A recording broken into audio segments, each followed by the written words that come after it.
प्यारे बच्चों, आज हम आपको बताएंगे वंशावली विश्लेषण, जो हमारा जीव विज्ञान कक्षा 12 में वंशागत तथा विविधता के सिद्धांत सनी पाठ चैप्टर से लिया गया है। तो वंशावली विश्लेषण और इसके महत्व के बारे में समझेंगे। तो ये वंशावली विश्लेषण यह होता है, तो वंश तो हम जानते हैं, विश्लेषण मतलब गहराई से उसका विश्लेषण करना, उसके बारे में जानकारी लेना। तो ये ऐसा तरीका होता है, ऐसी विधि होती है जो यानी किसी परिवार के जो है दूसरी यानी परिवारों में 1 से 2, 3 पीढ़ियों तक क्या क्या मतलब लक्षण और रोग पहुँचेंगे, तो उसका पहले ही पता कर लेते हैं। उसी को बोलते हैं वंशावली विश्लेषण। इनकी वंशों में 1-2 पीढ़ियों तक कितने प्रकार के लक्षण या रोग पहुंच सकते हैं। तो वंशावली विश्लेषण वंश आरेख या वंश वृक्ष के रूप में भी इसको जाना जाता है।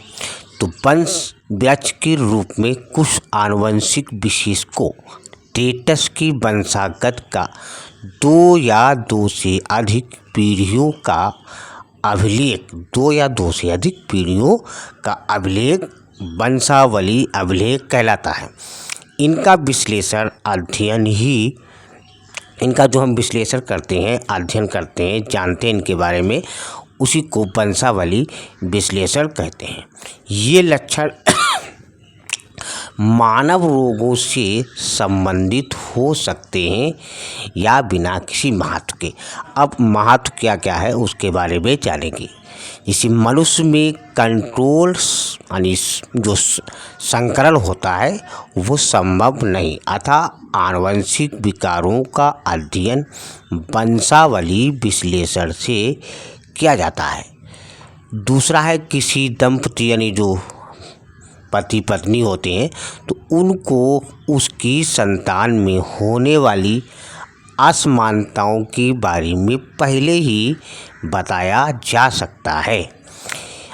इससे लोगों में लिंग संलग्न रोगों संबंधी यानी एक समझ बढ़ती है, एक जानकारी मिलती है। तो मानव आनुवंशिकी में वंशावली अध्ययन एक महत्वपूर्ण उपकरण होता है, तरीका होता है, जिसका उपयोग विशेष लक्षण, असमानता या रोग का पता लगाने के लिए किया जाता है। बच्चों, लाइक, सब्सक्राइब, कमेंट जरूर कीजिए।